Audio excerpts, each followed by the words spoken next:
사자성어를 통하여 구독자 여러분과 함께 작은 지식을 나누고 이를 통해 지금을 살아가는 사람들과 교훈을 나누는 시방 한자야 놀자. 오늘은 현대인들이 빠지기 쉬운 독선에 관련된 문장 하나를 소개해 볼까 합니다. 홀로도 배울 학, 외로울 고 미천할 루로 이루어진 독학 고루에 대해 알아볼 낀데에 이 사자성어를 직역하며 혼자 공부하면 치우치고 비루하다 라고 해석이 되는데 속뜻은 스승이 없이 또는 학교에 다니지 아니하고 혼자서 공부한 사람은 견문이 넓지 못하여 생각이 좁고 천박함을 이루는 말입니다. 20여 년 전만 해도 지식의 척도는 읽은 책의 양으로 판단하였습니다.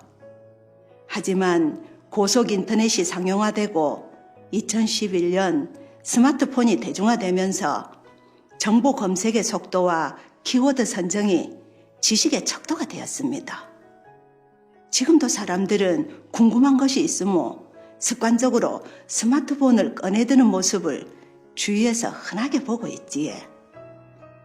그러다 보니 몸이 아프면 병원 가는 것보다 스마트폰 검색을 먼저 하고 음식 하나를 만들어도 웹상의 레시피에 의존을 하며 심지어 이사가는 날을 잡는 미신까지도 인터넷 검색으로 해결하려 합니다.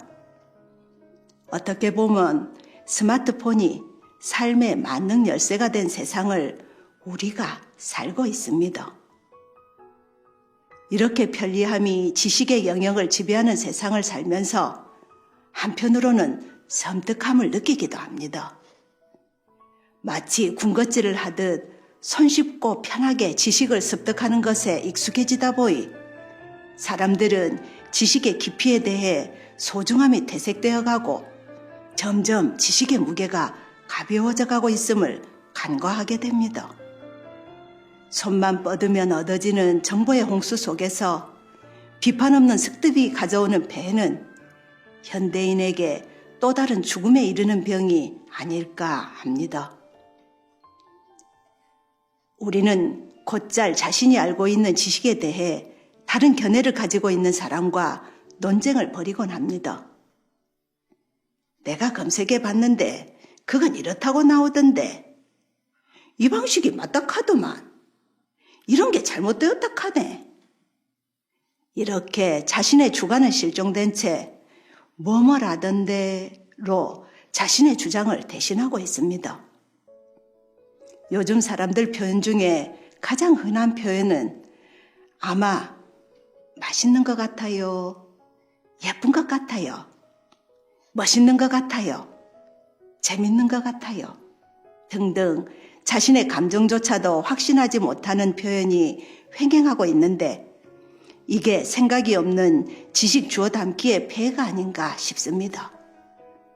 그러고 글에 주워 담은 지식이 마치 진리인 양 우기는 모습을 우리 주변에서 종종 보고 있습니다. 아이러니하게도 이런 모습은 나이가 지긋한 기성세대가 오히려 더 심한데 이는 단순 지식에 자신의 경험이 더해져 모류의 함정에 빠져서 자신이 옳다는 확신이 가져온 독선 때문이 아닌가 합니다. 세상에는 지식과 지혜가 있습니다. 지식이 1차원적 정보락하며 지혜는 지식에다 생각이 더해진 다차원적인 활용 능력으로 볼 수 있을 겁니다.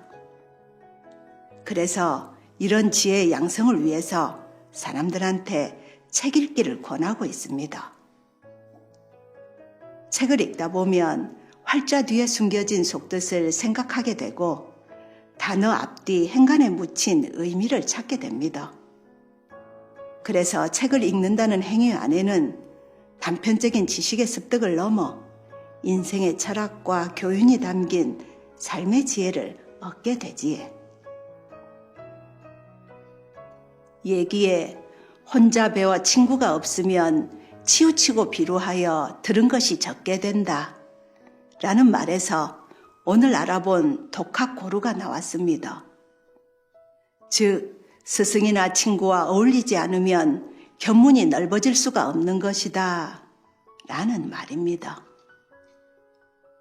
오늘날 정보의 홍수 속에서 살아있는 정보와 삶의 지혜를 얻기 위해가 진정한 친구 또는 존경하는 스승에게 배우는 인생을 찾아 나감이 어떨까 합니다. 시방 한자야 놀자 오늘 시간에는 짤막한 지식으로 나만의 성 안에 갇혀 나만 옳다는 독선을 경계하자는 차원에서 독학 고루에 대해 알아봤습니다. 그러면 다음 시간까지 안녕히 계시소. 이상 부산 아짐의 김지영이었습니다.